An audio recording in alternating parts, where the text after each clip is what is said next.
Главные события уходящего понедельника, 15 июня, в материалах наших корреспондентов. Это итоги дня. В студии Петр Васильев. Здравствуйте. Коротко о темах. Дополнительно 25 десантников пожарных перебросят в Ленский район. Там действуют 4 лесных пожара площадью более 1000 гектаров.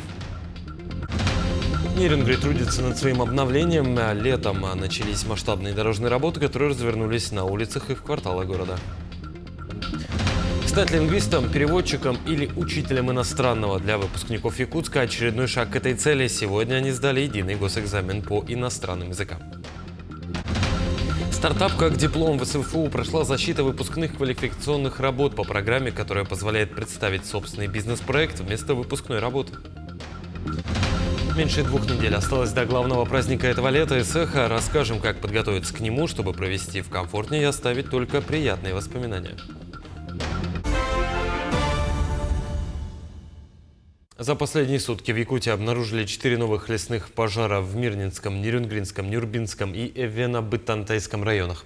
На данный момент в республике действует 8 очагов возгорания на общей площади в 1001 гектар. В ликвидации задействованы 193 человека, 16 воздушных судов для мониторинга, вертолет Ми-8 в Ленском районе. При этом тушение 2 пожаров было приостановлено из-за их удаленности и сложного горного рельефа. Особый противопожарный режим продолжает действовать в 6 районах – Кобяйском, Ленском, Омском, Среднеколымском, Татинском и Эвена-Бытантайском. Сложная лесопожарная обстановка сохраняется на территории Ленского района, где действует 4 лесных пожара. На тушение лесных пожаров задействовано 193 человека и 1 единица техники. Вчера решением КЧС района на территории был введен режим ЧС муниципального характера, связанный с задействованием сил более 50%, предусмотренных сводным планом. Оперативность тушения на сегодняшний день составляет 96%. Дополнительно 25 десантников пожарных Вильюйского авиаотделения будут переброшены в качестве усиления на тушение лесных пожаров в Ленском районе. Там действуют 4 лесных пожара. Общая площадь возгорания в настоящее время достигла 1263 гектаров. Сейчас в тушении задействованы 111 человек парашютно-десантной пожарной службы авиалесоохраны и 26 специалистов Якутлесресурсов. Профилактическую работу, между тем, усилили на водных объектах в республике. Сотрудники ГИМС проводят разъяснительную работу с жителями и отдыхающими у водоемов. В ходе рейдовых мероприятий инспекторы проверяют документы у судоводителей, исправность технического состояния маломерных судов, наличие спасательных жилетов и необходимого инвентаря, а также соблюдение допустимого количества людей на борту. Судоводителям необходимо иметь при себе удостоверение на право управления маломерным судном и судовой билет с отметкой о прохождении технического освидетельствования, либо его копию, заверенную в установленном порядке. Сезон ремонта дорог в самом разгаре. Работы ведутся при этом сразу на нескольких участках. Начиная с конца марта дорожники приступили к строительству автодороги Ефимова в 203 микрорайоне столицы. Что уже сделано, расскажет Вероника Таюрская. Начиная с конца марта этого года автомобилисты 203-го микрорайона столкнулись с пробками. Проблема этому – строительство новой 4-полосной дороги по улице Ефимова. Вопрос назревал давно, так как район динамично развивается. Общая протяженность строительства составляет 400 метров. По окончанию строительства появятся как тротуары с бордюрами, так и велодорожки. На данный момент проводятся подготовительные работы, а также работы по устройству основания и щебня, а также работы по устройству траншеи для укладки водопропускных труб и водоотводных лотков, а также устройство опалубок, устройство самих водоотводных лотков ведется. Улица Ефимова служит связующей между 203-м микрорайоном и центром города. Поэтому на ее пересечении с улицами Ярославского, Хабарова, Чернышевского также ведется ремонт. Здесь планируется транспортная развязка, напоминающая букву X. Ремонт позволит расширить улицу Чернышевского до 4 полос в сторону площади Победы, что минимизирует пробки на данном участке в час пик. В общем, здесь на 2 участках задействовано порядка 10 единиц техник. Это автогрейдеры, экскаваторы, погрузчики, катки, а также самосвалы. И порядка 20 человек рабочих, в том числе и инженерно-технический состав. Но гарантийные сроки у нас по контракту разные. Например, по устройству асфальтобетонной смеси, верхний слой, там гарантия составляет 4 года. Несмотря на то, что сам 203-й микрорайон построен на песке, строительству дорог это не мешает, а даже наоборот помогает. По общим понятиям, из-за того, что микрорайон насыпной, сделан, грубо говоря, из песка, да, из насыпи сделан, там никаких влияний для устройства дороги это не влияет. Наоборот, даже лучше, чем вот в водонасыщенных грунтах. Ну, рядом с озерами, там вот это, илистые грунты, наоборот, они сильно мешают для устройства основания дорог. Строительство автодороги по улице Ефимова ведется в рамках национального проекта «Инфраструктура». Ну а завершить работы, в том числе и по благоустройству, планируется уже в этом году, а именно до 30 октября. Дорожники уверены, что смогут управиться гораздо раньше. Вероника Таюрская, Владимир Павлов, Якутск. В Нерюнгри также трудятся над своим обновлением. В летний период времени началась масштабная дорожная работа, которую развернули на улицах и в кварталах города. Ремонт дорожного покрытия межквартальных проездов – приоритетная задача, которая обеспечивает комфорт и безопасность передвижения для водителей и пешеходов. Подробности в сюжете далее. С раннего утра и до позднего вечера на различных участках города кипит работа. Бригады дорожных рабочих, вооруженных современной техникой, активно трудятся над восстановлением дорожного полотна. Речь идет не только о центральных улицах, но и о тех самых зонах особого внимания – узких и извилистых межквартальных проездах, которые доставляют больше всего неудобств. Подрядные организации работают в хорошем темпе. Дорожные бригады ведут подготовку полотна в ежедневном режиме. Помимо восстановления проезжей части будет выполнен капитальный ремонт тротуаров. Ремонт автомобильных дорог проводится за счет федерального финансирования и бюджета города Нерюнгри. В рамках национального проекта «Инфраструктура для жизни» начался ремонт автомобильных дорог по улицам Строителей, Тимтонская, Пионерная. На улице Пионерная протяженность 630 погонных метров, ширина 6 метров. Ну, довольно много будет примыканий, которые к жилым домам здесь у нас подходят.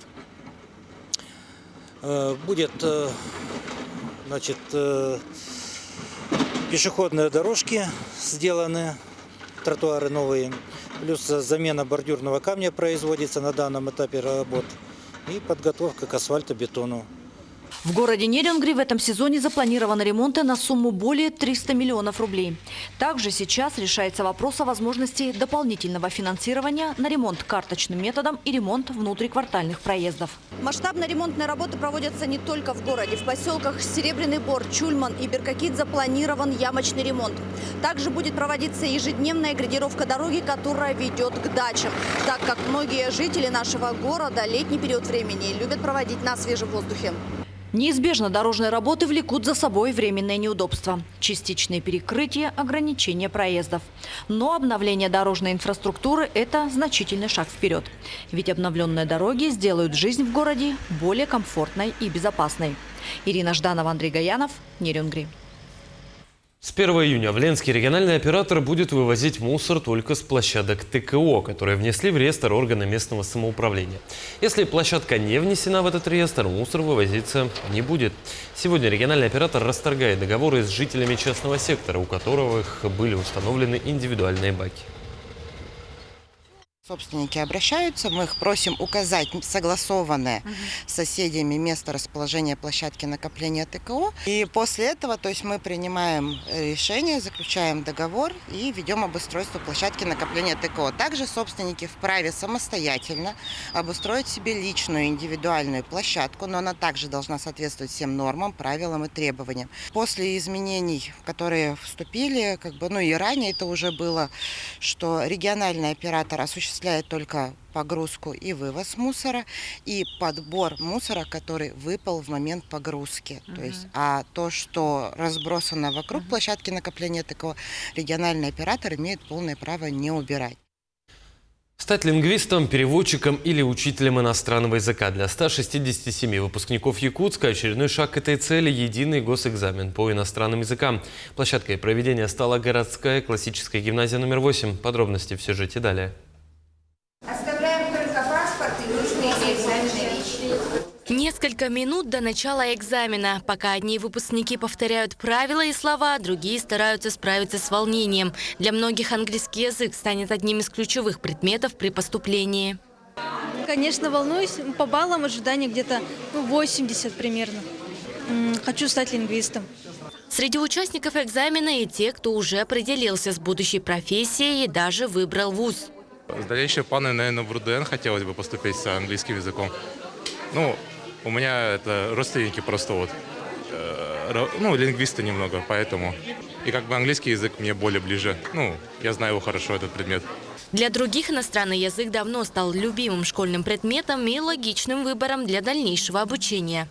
Хочу в будущем пойти на профессию, связанную с иностранными языками. И, в принципе, английский мне хорошо дается.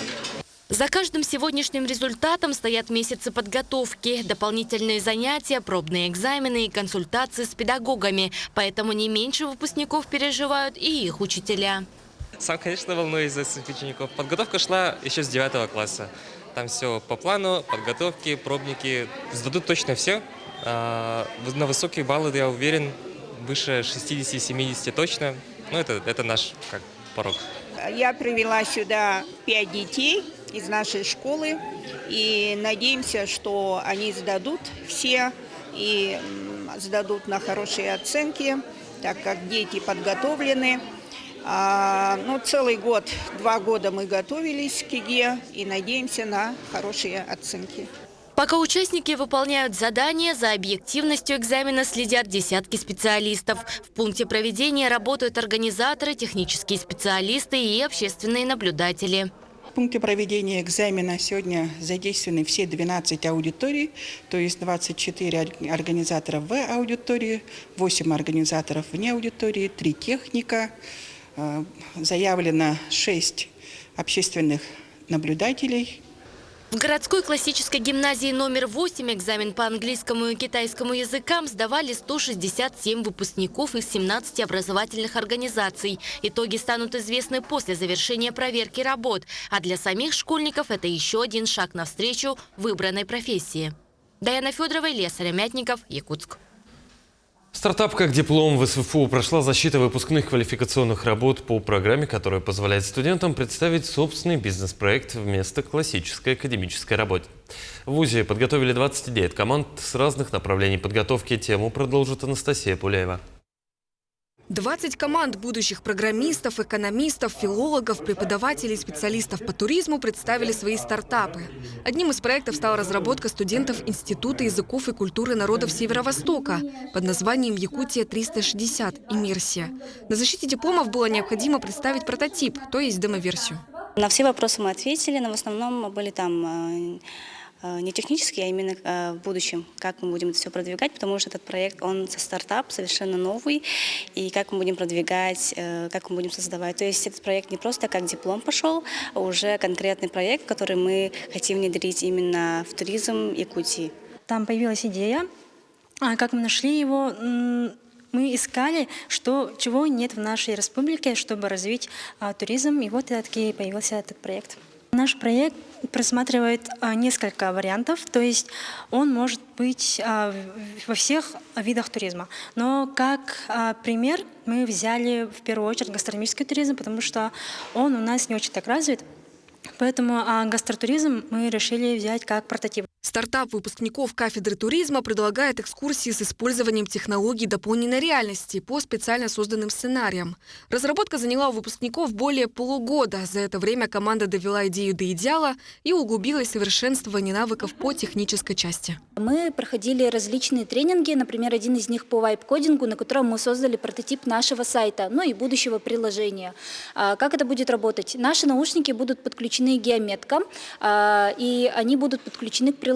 Когда человек подходит к определенной локации, в наушниках начинает играть определенная аудиодорожка. Наш приемник является именно источником звука, то есть здесь используется, это трансмиттер называется. Здесь технология Auracast есть, вот переключаем ее, и они автоматически подключаются уже к источнику. Проект «Как диплом» – это хорошая возможность начать свое дело прямо в стенах университета. Так команда уже сотрудничает с местным рестораном, для которого была разработана иммерсивная экскурсия на тему 7 коренных народов Севера. Анастасия Пуляева, Нюргун Старостин, Якутск. Меньше 2 недель осталось до главного праздника этого лета Эсэха Туймады 2026. Событие пройдет с 27 по 28 июня, традиционно в местности Усть-Хатын. Ну а 12-й республиканский праздник белого изобилия в этом году принимает Кабайский улус с 3 по 5 июля. И хоть 2 торжества пройдут в разное время и в разном месте, объединяет их одно. Вопрос, как подготовиться к празднику, чтобы провести его в комфорте и оставить только приятные воспоминания. Об этом расскажет Сыргалана Неустроева. По собственному опыту знаю, провести Эсэх приятно и весело – та еще задачка. Тем более, если вы на этом празднике впервые. Впрочем, это и не удивительно. Та же местность Усть-Хатын раскинулась на сотни километров. А это десятки мероприятий, множество локаций и тысячи таких же желающих отдохнуть людей. И чтобы провести праздничные дни идеально, готовиться нужно уже сейчас. Представляю вам пошаговый гид «Эсэх. Инструкция к применению». Правило первое. Встречают по одежде. Национальный костюм на Эсэхе обязателен, если вы хотите полностью погрузиться в атмосферу. Женский халадай должен быть из легких дышащих тканей светлых оттенков. Мужчинам подойдет свободная рубаха с поясом. Не забудьте обереги. Национальные украшения защитят от злых духов, а махалка из конского хвоста, дейбир, спасет от зноя и комаров. Но самое главное – удобная обувь. Ходить придется много. Вообще, конечно, Эсэх – это прежде всего возможность собраться с семьей или с друзьями на свежем воздухе. Отсюда второе правило – сытный стол. На празднике белого изобилия принято угощать и угощаться. В вашей праздничной корзине обязательно должны быть священный напиток кумыс или бырпах, домашние лепешки, отварное мясо и саламат. И помните, еда на солнце быстро портится, поэтому не забывайте об использовании термопакетов или сумок-холодильников. А еще всегда, я бы даже сказала в первую очередь, нужно узнавать прогноз погоды. И вот вам третье правило – практичность. Якутское лето непредсказуемо. Вот, например, как я прошла утренний обряд очищения в прошлом году и как завершала свою программу уже к вечеру. Голодная, холодная и со странным загаром, который отпечатал мне прядь волос прямо на лбу. Поэтому в вашем наборе обязательно должны быть крем от загара, головной убор, репелленты от комаров, а также, если вы остаетесь на ночь, теплая одежда и пледы. Кстати, проведение таких масштабных мероприятий всегда требует особых мер для обеспечения безопасности. Поэтому на мобильную сеть можете даже и не надеяться. В прошлом году ее не было.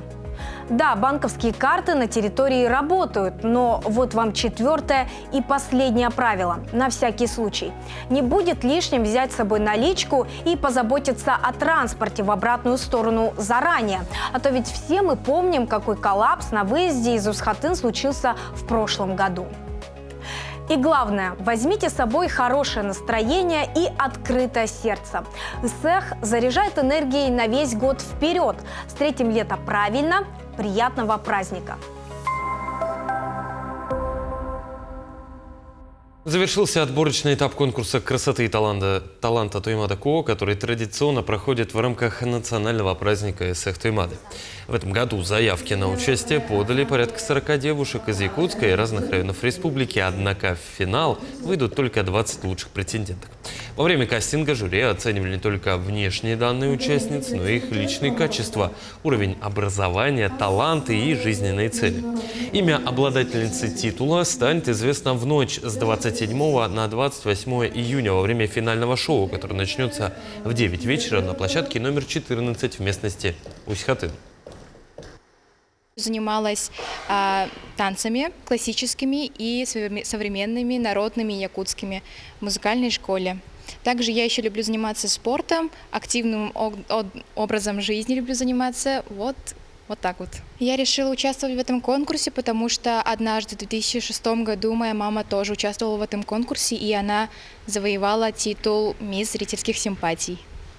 Поэтому я решила, что мне нужно продолжить начатое дело.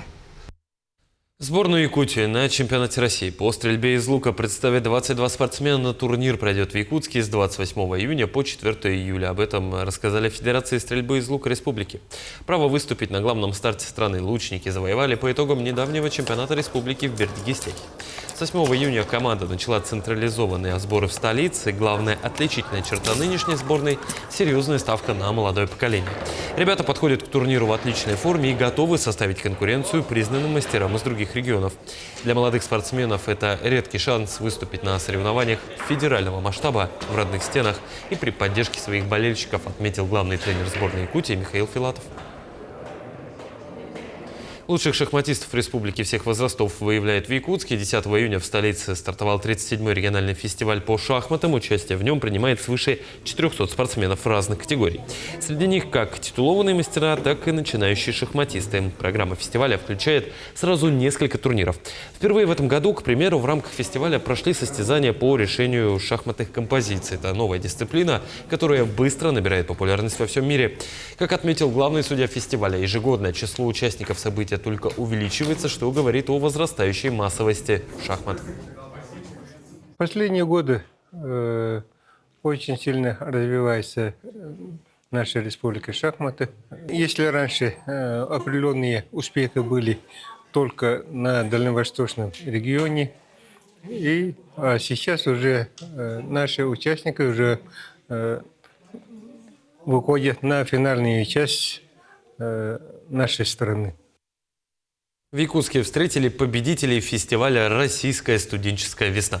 Делегация колледжа республики стала лучшей в общекомандном зачете среди более чем 70 регионов страны. За победу боролось в целом около 1500 участников. О том, как студенты добились такого результата и какие впечатления привезли домой, расскажет моя коллега Лилия Бурцева. Фестиваль проходил в Хабаровске с 8 по 13 июня. В программе мастер-классы, творческие встречи, концерты и конкурсные выступления по направлениям вокала, хореографии, театрального искусства, медиа и другим.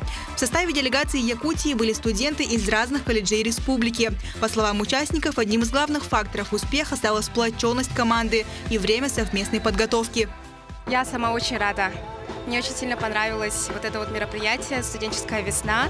Коллективы все были очень дружелюбны между собой. И также наши руководители – это Айсен Игоревич, Захар Николаевич, директор нашего колледжа, Мария Гаврилевна, наш мастер, и наш куратор Галина Анатольевна. Они нам очень хорошо помогали везде. Также нашу программу до конца оттачивали, чтобы мы выступили на все отлично и показали вообще наш якутский характер. Творческий потенциал участников делегации не ограничивался профильными специальностями. Наряду со студентами творческих колледжей свои номера представили будущие медики, педагоги и представители других направлений подготовки. Так, Олег Черепанов, студент медицинского колледжа, участвовал в направлении вокал, исполнив якутский таюк. Студент признается, что впечатления от фестиваля остались только положительные.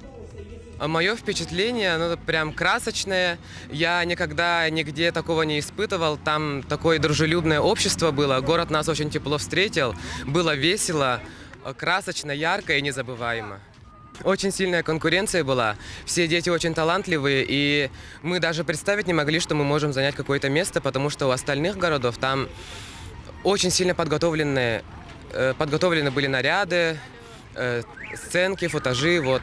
И мы, тоже были подготовлены, и конкуренция была очень сильной и на высоком уровне. Всего команда Якутии выступила в 31 номинации и завоевала 22 диплома лауреатов 1, 2 и 3 степени, а также специальные призы фестиваля. Такой результат стал подтверждением высокого уровня подготовки участников. Для многих студентов поездка на фестиваль стала не только возможностью проявить себя на большой сцене, но и получить незабываемый опыт общения с талантливой молодежью со всей страны. Уровень ребят отличный, очень подготовленные ребята, очень разносторонние ребята. Вот, несмотря на то, что очень большой состав делегации, они очень хорошо сплотились, дружно, все вместе выехали, все вместе приехали. Ребята очень активные, веселые, несмотря на очень сложный график, который был составлен организаторами, мы пытались принять участие во всех мероприятиях, во всех концертах, которые подготовили организаторы фестиваля. Вот. Везде принимали активное участие. Успешное выступление на Всероссийском фестивале стало для студентов серьезным стимулом для дальнейшего развития. Уже сейчас участники строят планы на следующий сезон и готовятся вновь представить Якутию на Российской студенческой весне. Лилия Бурцева, Станислав Потапов, Якутск. Таким увидели этот день наши корреспонденты. Ну а я с вами прощаюсь. До встречи.